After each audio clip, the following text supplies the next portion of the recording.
Next మనం చూస్తే అవినాష్ రెడ్డి గారు ఇప్పుడు జగన్మోహన్ రెడ్డి గారు ఏపీలో పలు ప్రాంతాలలో పర్యటిస్తున్నారు. సెక్యూరిటీకి సంబంధించిన విమర్శలు ఎదుర్కొంటుంది గవర్నమెంట్. సో ఈ టైంలో అవినాష్ రెడ్డి గారు డైరెక్ట్గా లేఖ రాశారు అమిత్ షా గారికి. మీరేం చెప్తారు? అవినాష్ రెడ్డి గారు ఈ రోజు నుంచి మిథున్ రెడ్డి గారు లోక్సభ పార్టీ నాయకుడుగా అమిత్ షా గారికి భారత ప్రధానమంత్రికి లేఖ రాశారు. జగన్మోహన్ రెడ్డి గారికి లైఫ్ థ్రెట్ ఉంది, ఆంధ్రప్రదేశ్ ప్రభుత్వం పొలిటికల్ యాంగిల్లో చూస్తా ఉంది, కేంద్ర బలగాలతో సెక్యూరిటీ కల్పించాలని కోరుతున్నారు.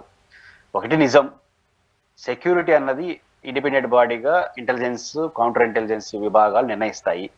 వాళ్ళు ఆంధ్రప్రదేశ్ హైకోర్టులో జగన్ గారి భద్రత పైన జరిగిన డిబేట్ లో ఖచ్చితంగా ఆంధ్రప్రదేశ్ మాజీ ముఖ్యమంత్రి జగన్మోహన్ రెడ్డి గారు Z+ కేటగిరీ కొనసాగుతుంది, దానికి తగిన భద్రత ఇస్తున్నామని చెప్పారు. కేసు వాయిదా వేశారు.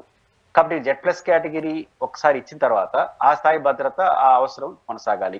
Z+ కేటగిరీ అంటే అర్థం టెక్నికల్ గా ఇచ్చే సెక్యూరిటీ మాత్రమే కాదు, పర్యటనలు వాటికి వెళ్ళినప్పుడు అదనపు భద్రత బలగాలు కూడా ఉంటాయి.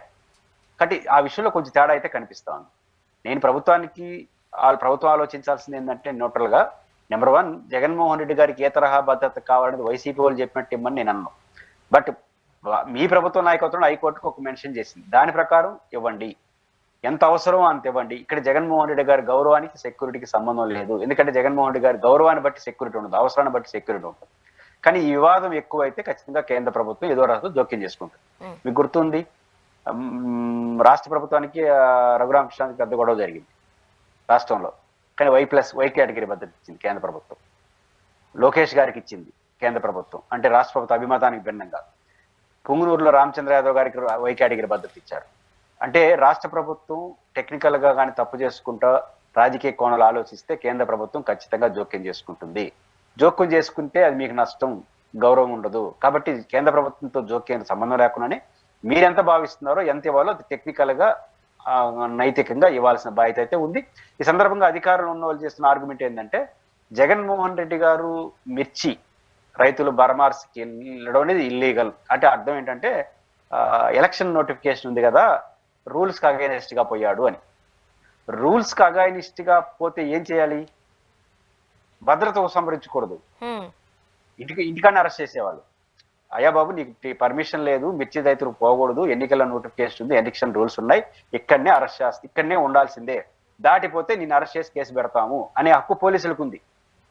అంతే తప్ప నువ్వు రూల్స్ విరుద్ధం పోయినప్పుడు నేను సెక్యూరిటీ ఇవ్వనంటే అది కుదరదు, అది ఎప్పుడు జరగదు. మన ధర్నాలని రూల్స్ విరుద్ధంగా జరుగుతాయి. ఇప్పుడు వైసీపీ ధర్నా చేస్తుంది, రూల్స్ విరుద్ధం, ధర్నా పర్మిషన్ ఉండదు. కానీ ఎన్ని వందల మంది పోలీసులు పెడతారు అక్కడ? ఇప్పుడు చంద్రబాబు నాయుడు గారు ఒక పర్యటనకి వెళ్తారు, ముఖ్యమంత్రి ప్రతిపక్ష నాయుడు, ఎన్ని వందల మంది పోలీసులు పెడతారని సెక్యూరిటీ కాదు, అడేమైనా జరగకూడదు. కాబట్టి రూల్స్ కి విరుద్ధంగా పోతే అరెస్ట్ చేయాలి, కేసు పెట్టాలి, ఎక్కడ? ఇంటికన్నే, బయలుదేరే చోటే. అంతే తప్ప రూల్స్ విరుద్ధంగా నువ్వు పోయినావు కాబట్టి నేను పోలీసులు పెట్టను అనేది చాలా విచిత్రమైన వాదం, అది అంగీకారం వాదం కాదు. అది ఏదో ఆర్గ్యుమెంట్ కోసం నువ్వు రూల్స్ కి విరుద్ధంగా పోవడం కాకుండా మళ్ళీ నీకు భద్రత కావాలన్నా అది తప్పు. రూల్స్ కి విరుద్ధంగా పోతే ఇంటికన్నే అరెస్ట్ చేసేయండి, ఇంటికన్నే ఆపేసేయండి. అంతే తప్ప నువ్వు పోయినావు కాబట్టి రూల్స్ విరుద్ధంగా నేను పోలీసులు పెట్టనంటే అది నాట్ కరెక్ట్. ఆ తరహా వాదనలు టీవీలో పనికొస్తాయి తప్ప అది మంచిది కాదు.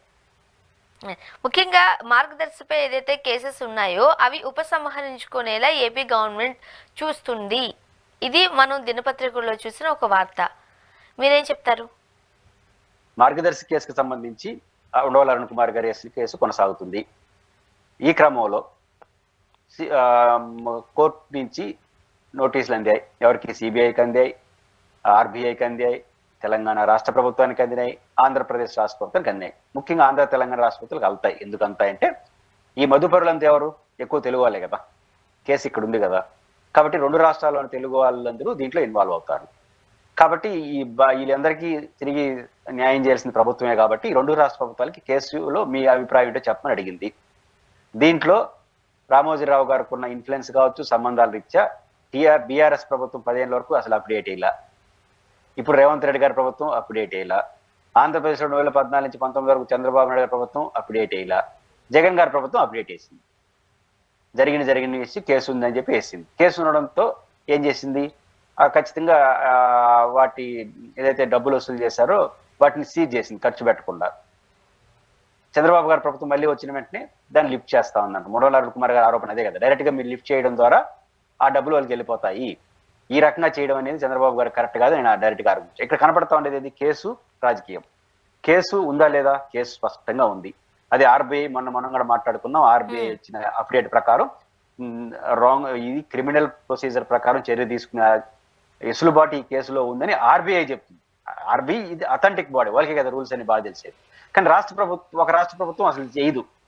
తెలంగాణ రాష్ట్ర ప్రభుత్వం అఫిడేట్ చేయదు. ఆంధ్రప్రదేశ్ ప్రభుత్వం కేసు లేదన్నట్టుగా మాట్లాడుతున్నట్టు వార్తలు వస్తున్నాయి. అంటే ఆర్బీఐ నమ్మాలన్నా ప్రజలు? అన్ని గొప్ప వ్యవస్థలే తెలంగాణ. ఈ 3 కోణాలు చూడండి. ఒక ప్రభుత్వం 4 కోణాలు. జగన్ గారి ప్రభుత్వం ఏమో తప్పు ఉందంటుంది, చంద్రబాబు గారి ప్రభుత్వం ఏమో తప్పు లేదంటుంది, తెలంగాణ ప్రభుత్వం ఏమీ మాట్లాడదు, ఆర్బీఐ కేసు ఉందంటుంది. ఇంతకి ప్రజలు ఏ సంస్థ నమ్మాలి? అన్ని గవర్నమెంట్లే. అంటే ఇక్కడ రాజకీయంగా రామోజీరావు గారితో ఉన్న రాగదేశాల ఆధారంగా ప్రభుత్వాలు వ్యవహరిస్తాయి. జగన్మోహన్ రెడ్డి గారికి రాగదేశం వ్యతిరేకం కాబట్టి ఆయన ఉన్నట్టు చెప్పేసినాడు, రూల్స్ అని చెప్పేశాడు. తెలుగుదేశం పార్టీ అనుకూలం, ట్విస్ట్ చేసి ముందుకెళ్తా ఉంది. రేవంత్ రెడ్డి గారికి అనుకూలంగా వేస్తే చెడ్డ పేరు వస్తుంది కాబట్టి ఏమీ వేయకుండా వేయకపోవడం కూడా ఒక అనుకూలమే. ఆర్బీఐ ఇండిపెండెంట్ బాడీ, వాళ్ళు ఇంకో రకంగా వేశారు. కానీ ప్రజలకి వ్యవస్థల మీద విశ్వాసం పోతుంది. కానీ ప్రభుత్వాలు మారినప్పుడల్లా వైఖరులు మార్చుకుంటా పోతే కరెక్ట్ కాదు కదా. Reserve bank of India case ఉందన్న తర్వాత ఆ కేసు ఏంటో చెప్పాలి. కాబట్టి ఇది ఇంకా మరింత దూరం వెళ్తుంది. నా పాయింట్ ఏంటంటే ఒకానొక దశలో అధికారులు ఇండిపెండెంట్గా వ్యవహరించకపోతే, ఇప్పుడు ఉదాహరణకు జగన్మోహన్ రెడ్డి గారి ప్రభుత్వం ఇది మాల్ ప్రాక్టీస్ జరిగినాయి అని కోర్టుకి చెప్పింది కదా. ఎవరు చెప్తారు? అధికారులు ఇచ్చిన నివేదిక ఆధారంగా చేసుకుని చెప్తారు. ఫైనాన్స్ డిపార్ట్మెంటు, టెక్నికల్ డిపార్ట్మెంట్ ఇచ్చిన నివేదిక ఆధారంగా చెప్తారు. రాస్తుంటారు కదా ఫైల్స్ మీద.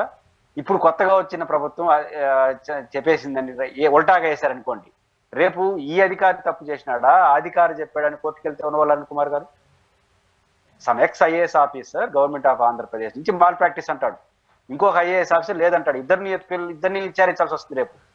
కానీ ఈ కేసులో ఉత్సాహం ఎక్కువైపోతే ఒకనొక దశ దాటిందంటే అధికారులు ఇరుక్కుంటారు. ఎందుకంటే మీకు న్యాయం కనపడింది, నాకు న్యాయం కనపడలేదంటే అది కుదరదు. మన ఇద్దరు ప్రైవేటు. కానీ ఇద్దరు ఐఏఎస్ ఆఫీసర్ అనుకోండి, మీరు చెప్పిన తప్పు అనడానికి ఇంకో కమిటీ వేసి రివ్యూ చేయాలి.